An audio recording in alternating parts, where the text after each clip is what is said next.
अस्सलाम वालेकुम। Arduino series की इस वीडियो में खुश आमदीद। पिछली वीडियो में हमने लूप्स के बारे में देखा था। आज की वीडियो में हम देखेंगे अरेज के बारे में। अरे और अरेज। तो सबसे पहले अरे होता क्या है? एन अरे is a collection of variable of same data type, यानी एक ही डेटा टाइप्स के वेरिएबल का जो कलेक्शन होता है वो अरे होता है। अगर मैं आपको सिंपल अल्फाज में समझाऊं तो जैसे हमने देखा था वेरिएबल वाली वीडियो में कि किसी भी डेटा को स्टोर करने के लिए हम वेरिएबल्स का यूज़ कर सकते हैं।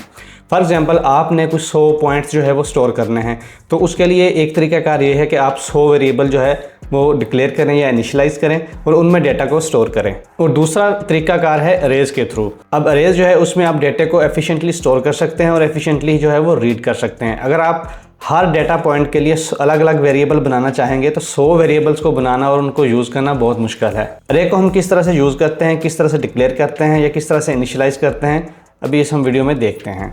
तो चलें शुरू करते हैं। हम अरे को इस तरह से जो है वो इनिशियलाइज करते हैं। सबसे पहले जो है वो हम डेटा टाइप लिखते हैं, फिर हम अरे का नाम लिखते हैं जिस तरह से हम वेरिएबल का नाम लिखते थे, और फिर ब्रैकेट लगाकर उसके अंदर जो है हम अरे का साइज़ लिखते हैं। ये वो साइज़ है फॉर एग्जांपल कि अगर आपने 100 वैल्यूज़ को स्टोर करवाना है तो इधर हम 100 लिखेंगे, अगर हमने 50 को स्टोर करवाना है तो 50 लिखेंगे। अभी मैं थोड़ी देर में एक्सप्लेन करता हूँ कि what I mean by this. अभी जैसे मैंने एक इंटीजर टाइप की अरे जो है वो इधर डिक्लेयर करवाई है जो जिसका साइज़ है 5, तो ये 5 वैल्यूज़ को स्टोर कर सकता है। अब ये जो 5 लिखा हुआ है ब्रैकेट में, ये इस अरे का जो कि नंबर्स है ये इसका साइज़ है। अब इससे क्या मुराद है, इसमें जो है वो मैं 5 तरह की वैल्यू जो है वो स्टोर करवा सकता हूँ। फॉर एग्जांपल मैं यहाँ से 1, 2, 3, 4 और 5 इस तरह से मैं वैल्यू को स्टोर करवा सकता हूँ। अभी ये मैंने जो है वैल्यूज़ को इनिशियलाइज़ कर दिया है। इनिशियलाइज़ का मतलब है कि मैंने ये जो नंबर्स हैं इनको एक स्पेसिफिक वैल्यू जो है वो असाइन कर दी है। अब ज़रूरी नहीं कि मैं 1, 2, 3, 4, 5 इसी तरह से सीक्वेंस से वैल्यू को असाइन कराऊँ। मैं यहाँ पे इस तरह से 0 भी कर सकता हूँ, फिर मैं यहाँ पे दोबारा से 1 कर सकता हूँ और यहाँ पे मैं इस तरह से 10 भी कर सकता हूँ। तो ये जो हैं वैल्यूज़ जो हैं ये करस्पॉन्ड करती हैं इन नंबर्स पे। अब इसको हम एक्सेस किस तरह से करते हैं, वैल्यू को रीड और राइट किस तरह से करते हैं, तो वो एक कंसेप्ट यूज होता है इंडेक्स का। तो हम इंडेक्स के थ्रू किसी भी अरे का जो वेरिएबल होता है उसके अंदर वैल्यू को स्टोर भी कर सकते हैं और उसके अंदर से वैल्यू को रीड भी कर सकते हैं। जैसे मैं आपको अभी एग्जांपल देता हूँ। फॉर एग्जांपल अगर मैंने इधर से कोई वैल्यू को रीड करके किसी और वेरिएबल में स्टोर करवाना है तो मैं क्या करूँगा, int x is equal two numbers और आगे फिर जो मैं इस तरह से ब्रैकेट लगाऊंगा और आप अब जो है वह यहाँ पे मैं इंडेक्स दूंगा। इंडेक्स जो है अरेज के केस में या मोस्ट ऑफ द लैंग्वेज के केस में जो है वो 0 से ही स्टार्ट होता है। फॉर एग्जांपल अगर हमारे पास साइज़ टोटल 5 है तो इसका जो इंडेक्स होगा वो 0 से 4 तक होगा। अगर हम 0 से 4 तक को काउंट करें तो वो टोटल 5 नंबर बनते हैं, इसलिए जो इंडेक्स है वो हमेशा 0 से स्टार्ट होता है। अब यहाँ पे अगर मैं 0 लिखूँगा इस तरह से करके तो ये वाला जो है 1 इसकी वैल्यू जो है x में स्टोर हो जाएगी, ये 1 जो है x में आ जाएगा। अब ये इंडेक्स किस तरह से 0 से up to the n number या साइज़ तक जाते हैं, ये इस तरह से जाते हैं। ये 0 होगा, ये 1 होगा, ये 2 होगा, ये 3 होगा, ये 4 वाला इंडेक्स होगा। तो इस तरह से टोटल जो है ये 5 नंबर बन जाएंगे 0 से 4 तक। और अगर हमने यहाँ से वैल्यू रीड करनी हो तो यहाँ पे हम उसका इंडेक्स नंबर देंगे तो वो वाली वैल्यू हमें जो मिल जाएगी। फॉर एग्जांपल अगर हमने ये 10 वाली वैल्यू रीड करनी है तो यहाँ पे हम इंडेक्स नंबर देंगे 4। इस तरह से जब हम इधर 4 इंटर करेंगे तो हमें ये 10 वाली वैल्यू मिल जाएगी। अभी मैं आपको एग्जांपल प्रोग्राम में इसकी पूरी की पूरी एक्सप्लेनेशन भी दूंगा कि ये किस तरह से हम वैल्यू को रीड करते हैं और किस तरह से वैल्यू को राइट करते हैं। ये देखें, ये एक प्रोग्राम है जो मैंने लिखा हुआ है। इसमें फॉर एग्जांपल हमारे पास 4 LEDs की पिन्स हैं। अब उन LEDs की पिन्स को हमने फॉर एग्जांपल आउटपुट्स को सेट करना है, उसका मोड जो है वो आउटपुट पे बनाना है क्योंकि हम आउटपुट पे LED को अटैच करेंगे। तो ये देखें, एक वे है कि हम किस तरह से वो पिन नंबर जो है एक अरे में स्टोर कर सकते हैं और उसको किस तरह से फिर यूटिलाइज कर सकते हैं। ये मैंने लिखा है LED पिन्स। अब देखें इधर मैंने जो है वो साइज़ नहीं लिखा, क्यों? क्योंकि ये कंपाइलर जो है, ये प्रोग्राम जब कंपाइल होता है तो हमारा कंपाइलर इतना इंटेलिजेंट है, वो देख लेता है कि अगर हमने अरे को इनिशियलाइज़ किया हुआ है तो उसमें कितने जो हैं वो वैल्यूज़ हैं, तो उन वैल्यू को काउंट करके वो अरे का साइज़ जो है वो सेट कर देता है। फॉर एग्जांपल जब ये प्रोग्राम बिल्ड होगा तो वो कंपाइलर जो है यहाँ से देखेगा कि इसमें 4 वैल्यूज़ हैं जो हमने इनिशियलाइज़ की हुई हैं, यानी इनिशियल वैल्यू को सेट की हुई है, तो वो 4 वैल्यूज़ हैं। तो वो इस अरे का साइज़ जो है ऑटोमेटिकली खुद ही 4 जो है वो सेट कर देगा। ठीक है, अब हम क्या करेंगे, इसमें हमने ये पिन नंबर स्टोर करवा दिए हैं। अब हमने इन पिन नंबर्स को आउटपुट के मोड में सेट करना है। तो यहाँ पे हम सेटअप के अंदर एक फॉर लूप कॉल करेंगे। अगर आपको लूप्स का आइडिया नहीं है तो आप लूप वाली वीडियो देख सकते हैं कि हम किस तरह से फॉर लूप को यूज़ कर सकते हैं। तो यहाँ पे आप देखें कि हमने जो इनिशियल इंडेक्स है, जो आई है, इसको हमने एक index as a index use किया है, तो इसकी वैल्यू हमने 0 रखी है और लेस देन 4 रखा है। लेस देन 4 इसलिए रखा है क्योंकि हमारे पास यहाँ पे 4 टोटल वैल्यूज़ हैं और 0 से 3 तक जो है वो 4 वैल्यूज़ बन जाती हैं, 0, 1, 2 और 3। तो इस तरह से हमने लेस देन 4 तक इसकी कंडीशन रखनी है लूप की, और फिर उसको इंक्रीमेंट करते जाना है। और नीचे हमने पिन मोड वाला फंक्शन कॉल कर लिया है। अब यहाँ से देखें, यहाँ पे हम जो वैल्यू है वो गेट कर रहे हैं एलईडी पिन्स जो हमने अरे बनाई हुई है उसी से। अब देखें, जब 0 आएगी तो 2 वाली वैल्यू हमारे पास आ जाएगी 0 इंडेक्स पे। जब 2 वाली आ जाएगी वैल्यू, यहाँ पे हम पिन मोड वाले फंक्शन को 2 पास करेंगे और उसकी जो फंक्शनैलिटी है आउटपुट की वो पास करेंगे, तो वो 2 वाली पिन को आउटपुट सेट कर देगा। इसी तरह जब इंक्रीमेंट होगा एक लूप के बाद दोबारा से, तो हमारा इंडेक्स जो है वो 0 से 1 आ जाएगा और यहाँ पे 3 आ जाएगा, क्योंकि ये 3 जो है 1 इंडेक्स पे पड़ा है, तो हमारी पेन नंबर 3 जो है वो भी आउटपुट सेट हो जाएगी। और इस तरह ये पूरी लूप चलेगी 3 तक, और 0 से 3 तक जितने भी इंडेक्सेस हैं वो सारे के सारे आउटपुट पे सेट हो जाएंगे। ठीक है, तो ये इस तरह से हमने आउटपुट पे जो है वो उसका जो मोड है वो आउटपुट का सेट कर दिया है। अब नेक्स्ट जो है वो लूप फंक्शन है। इसमें फिर हमने एक लूप यूज़ की है और लूप यूज़ करके हम उन पिन जो है जिसको हमने आउटपुट पे सेट किया है, जहाँ पे एलईडीज़ कनेक्ट हुई हुई हैं, उनको हाई और लो कर रहे हैं, यानी उनको ऑन और ऑफ कर रहे हैं। तो यहाँ पे देखें, हमने डिजिटल राइट के फंक्शन यूज़ किए हैं। यहाँ पे हमने पिन मोड का फंक्शन जो है वो यूज़ किया था।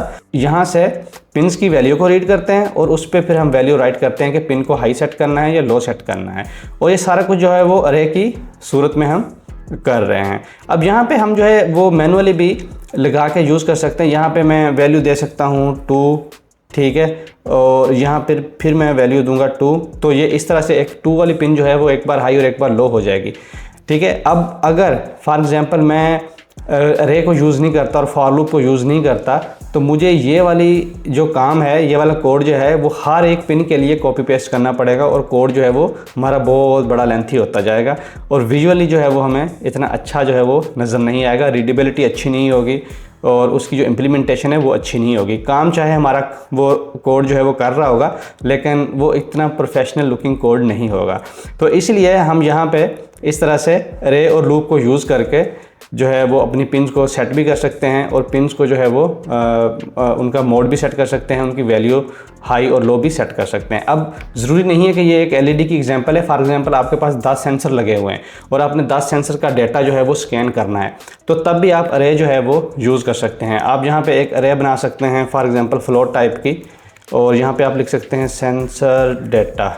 ठीक है, इस तरह से करके फॉर एग्जांपल आपके पास हैं 10 सेंसर, आप यहाँ पे 10 की वैल्यू देंगे और अभी आप इनिशियल वैल्यू आप कहते हैं कि आप 0 सेट करवा देते हैं। अगर नहीं भी सेट करवाना चाहते आप इस तरह से कर देते हैं, तो यहाँ पे इनिशियल वैल्यू जो है वो इसकी 0 सेट हो जाएगी।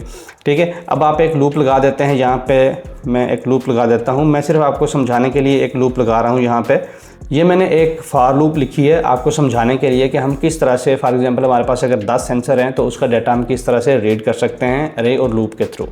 ये देखें, ये मैंने एक अरे बनाई है। ठीक है, एक फ्लोट टाइप की एक अरे है जिसमें मैंने 10 लिख दिया है, तो इसका मतलब है यहाँ पे 10 वैल्यूज़ जो हैं वो 10 वेरिएबल्स का कलेक्शन जो है वो बन गया है।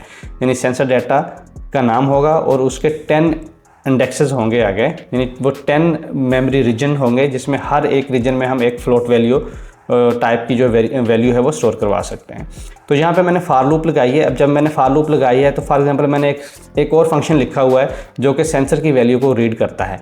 अब उसमें मैं क्या करता हूँ, उसमें मैं एक सेंसर का जो इंडेक्स है 1 2 3 4 जो है वो पास करता हूँ, तो वो उसी सेंसर की अकॉर्डिंग टू जो है वो इंडेक्स वैल्यू वो जाता है, वहाँ से वैल्यू स्टोर करके लेके आता है और वो वैल्यू जो है वो सेंसर डाटा में स्टोर कर देता है। तो ये इस तरह से हम जो है वो, अगर हमारे पास डिफरेंट सेंसर लगे हुए हैं, डिफरेंट एलईडीज़ लगी हुई हैं, पिन्स हैं, या मल्टीपल और भी कोई डाटा है टाइप्स का, कोई हमने एवरेज कैलकुलेट करनी है, हमारे पास 100 नंबर्स हैं, हमने उनकी एवरेज कैलकुलेट करनी है या उनको स्टोर करना है, तो उसके लिए हम अरेज को यूज़ कर सकते हैं। तो उस केस में अरेज जो है वो काफ़ी एफिशिएंट वर्क करती हैं और काफ़ी हमें कन्वीनियंस प्रोवाइड करती हैं और हमारा कोड जो है वो प्रोफेशनल लुकिंग होता है, ज़्यादा अच्छा रीडेबल कोड होता है और ज़्यादा जो है वो एफिशिएंटली वर्क करता है। तो इस तरह से ये अरेज हैं, मैंने क्विकली अरेज का आपको बताया है। इसके अलावा अगर आप इसको देखेंगे तो आपको बहुत सारे टिप्स एंड ट्रिक्स मिल जाएंगे कि अरेज को एफिशिएंटली किस तरह से यूज़ करना है, डायनेमिक अरेज क्या होती हैं। लेकिन अभी के लिए जो हमने अरेज पढ़ी हैं इनका साइज़ जो है वो फिक्स होता है, और जब भी हम अपना कोड कंपाइल करेंगे तो इनका जो साइज़ है वो फिक्स होगा। अगर आप आउट ऑफ इंडेक्स जाना चाहेंगे, फॉर एग्ज़ाम्पल जैसे मैं ये करता हूँ कि अगर मैं यहाँ पे मैंने देखें 4 जो हैं ये पिन्स हैं, ये 4 जो है वो यहाँ पे डिक्लेयर करवाई हुई हैं। अगर यहाँ पे मैं 4 की बजाय यहाँ पे कंडीशन ले कर दूँ 6, ठीक है, तो यहाँ पे ये आउट ऑफ इंडेक्स जाएगा।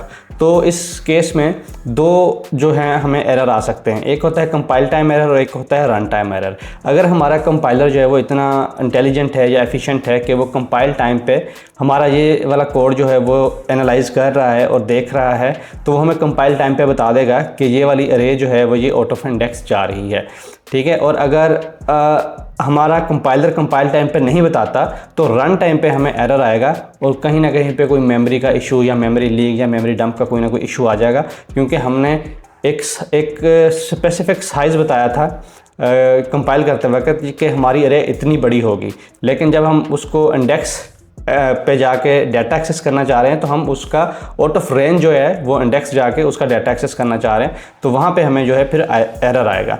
यहाँ मैं आपको कंपाइल करके दिखाता हूँ। अब देखें यहाँ पे मैंने एक कोड लिखा है जिसमें मैंने ये एक्सप्लेन करने की कोशिश की है कि हमने अरेज को किस तरह से यूज़ नहीं करना। देखें ये जो है मैं LED पिन्स की जो अरे है इसको यूज़ कर रहा हूँ। यहाँ पर अगर मैं कोड यहाँ पर इसका साइज़ कर देता हूँ फिक्स 4, क्योंकि हमें ये 4 वैल्यूज़ चाहिए थी, और यहाँ पे मैं LED पिन्स से जो है वो 10 इंडेक्स दे के इसकी वैल्यू को एक्सेस करने की कोशिश करता हूँ, तो ये यहाँ पे हमें क्या एरर देगा। अभी देखें 2 तरह के एरर जो मैंने आपको बताए थे पहले, कि एक कंपाइल टाइम पे एरर आ सकता है या फिर रन टाइम पे एरर आ सकता है। अगर कंपाइल टाइम पे आपको एरर ना भी आए तो रन टाइम पे आपको ज़रूर एरर आएगा, या आपको गार्बेज वैल्यू आएगी, या फिर ऐसा भी हो सकता है कि आपका जो प्रोग्राम है वो क्रैश कर जाए। अभी हम इसको बिल्ड भी करते हैं और फिर इसको रन भी करते हैं, देखते हैं कि किस तरह से हमारे पास जो है ये एरर आते हैं। अगर मैं इसको बिल्ड करूँगा तो मुझे लगता है कि क्योंकि ये कंपाइलर इतना इंटेलिजेंट नहीं है, हो सकता है कि शायद ऐसे ही बिल्ड हो जाए, ठीक है। तो अब देखें ये मैंने इसको बिल्ड किया है, तो ये बिल्ड जो है वो सक्सेसफुल हो गया है, लेकिन ये कोड जो है ये बिल्कुल ठीक नहीं है। उसकी रीज़न मैं आपको बता चुका हूँ कि हमारे पास जो अरे का डाटा है वो उसमें 4 वैल्यूज़ हैं, लेकिन यहाँ पे आप देखें कि हम 10 नंबर जो है वो दे रहे हैं। इसका मतलब है कि हमने 11 इंडेक्स पे जो वैल्यू है उसको रीड करने की कोशिश की है। जब हम 11 इंडेक्स पे वैल्यू को रीड करने की कोशिश करेंगे, अब 11 इंडेक्स पे तो कोई वैल्यू होगी नहीं, क्योंकि हमारे पास तो टोटल 4 वैल्यू है, तो यहाँ पे हमें कोई गार्बेज वैल्यू जो है वो एक्स में मिल जाएगी, ठीक है। अभी मैं इसको टिंकरकैड पे या अपने आर्डिनो के बोर्ड पे इसको रन भी करता हूँ और आपको दिखाता हूँ कि ये वैल्यू जो है इन 2, 3, 4, 5 में से ये वैल्यू नहीं होगी, ये कोई ना कोई रैंडम या गार्बेज वैल्यू होगी। अच्छा, मैं अब इस कोड को जो है वो कॉपी करता हूँ, सिलेक्ट करता हूँ, सी करता हूँ, कॉपी हो जाएगा। अब यहाँ पे मैंने सीरियल में ये जो डाटा है ये प्रिंट करवाया है। आप देखिएगा यहाँ पे एक बहुत ही रैंडम सी वैल्यू जो है वो हमें मिलेगी, क्योंकि हम अपने अरे के आउट ऑफ द इंडेक्स जा रहे हैं, इसलिए हमें ये रैंडम वैल्यू मिलेगी। फिर मैं आपको इंडेक्स की वैल्यू भी रीड करके दिखाऊँगा जो बिल्कुल के करेक्ट वैल्यू होगी। अब देखें, अब मैंने इसको कॉपी कर लिया। अब मैं जाता हूँ इसको यहाँ पे पेस्ट कर देता हूँ। ये मैंने इधर इसको पेस्ट कर दिया है टिंकरकैड पे। अब मैं इसको करूँगा सिमुलेट, ठीक है। अब मैं सिमुलेट करता हूँ तो देखते हैं, ये देखें यहाँ पे हमें 638 की वैल्यू मिली है। अब 638 की वैल्यू हमारी पूरी अरे में मौजूद नहीं है, तो ये एक रैंडम वैल्यू है। तो इस तरह से हमने जो अरे को यूज़ नहीं करना, हमने ख्याल रखना है कि जो इंडेक्स है अरे का वो बाउंड्रीज़ के अंदर रहे, यानी जितना हमने साइज़ यहाँ पे किया हुआ हो, बताया हुआ हो, उससे -1 में ही रहे। 0 से n-1 तक ये जाना चाहिए। जैसे फॉर एग्जांपल यहाँ पे अब हमारा साइज़ जो है वो है 4 और हमारा इंडेक्स जो मैक्सिमम होगा वो होगा 3। अब मैं सिमुलेशन को स्टॉप करता हूँ और यहाँ पे मैं आपको जो 10 है ना, यहाँ पे मैं लिखता हूँ 3, ठीक है। तो 3 पे ये जो इंडेक्स 4 पे वैल्यू है वो हमें देगा, सॉरी जो 4 नंबर पे वैल्यू है वो देगा, इंडेक्स 4 नहीं। तो 4 नंबर पे वैल्यू है हमारे पास 5, तो ये हमारे पास 5 जो है अब सीरियल पे यहाँ पे प्रिंट होनी चाहिए। अब देखिएगा, मैं इसको क्लियर करता हूँ सीरियल टर्मिनल को और यहाँ पे मैं स्टार्ट सिमुलेट करता हूँ। तो यहाँ पे आप देखें कि हमें 5 वैल्यू मिली है ये वाली। अगर यहाँ पे मैं इंडेक्स देता हूँ 2 तो ये हमें 4 मिलेगी, अगर 1 दूंगा 3 और अगर 0 दूंगा तो 2। चलो मैं आपको 0 दे के भी दिखा देता हूँ। अगर मैं यहाँ पे इंडेक्स कर देता हूँ 0, अब ज़ीरो इंडेक्स पे करके मैं सिमुलेट करता हूँ तो यहाँ पे हमें 2 वैल्यू मिलनी चाहिए। देखें सॉरी, पहले 5 थी, अब 2 आ गई है। मैं इसको क्लियर करता हूँ और स्टॉप करके स्टार्ट सिमुलेशन करता हूँ तो यहाँ पे हमें जो ज़ीरो इंडेक्स वाली वैल्यू है वो मिलेगी 2। अभी मैं इसको स्टार्ट करता हूँ तो ये देखें, ये हमें वैल्यू मिल गई है 2। तो इस तरह से 0 से लेके n-1 जो है ये यहाँ तक हमारा इंडेक्स जो है वो जाएगा। और n से मुराद मेरा जो है वो है दिस साइज़ ऑफ एरे, कि एरे के अंदर कितने नंबर ऑफ़ जो एलिमेंट हैं या कितने नंबर ऑफ़ कलेक्शन है। तो ये थे एरे के बारे में वीडियो। अगर आपको पसंद आई है तो वीडियो को लाइक करें, चैनल को सब्सक्राइब करते हैं। मिलते हैं नेक्स्ट वीडियो में, तब तक के लिए अल्लाह हाफ़िज़।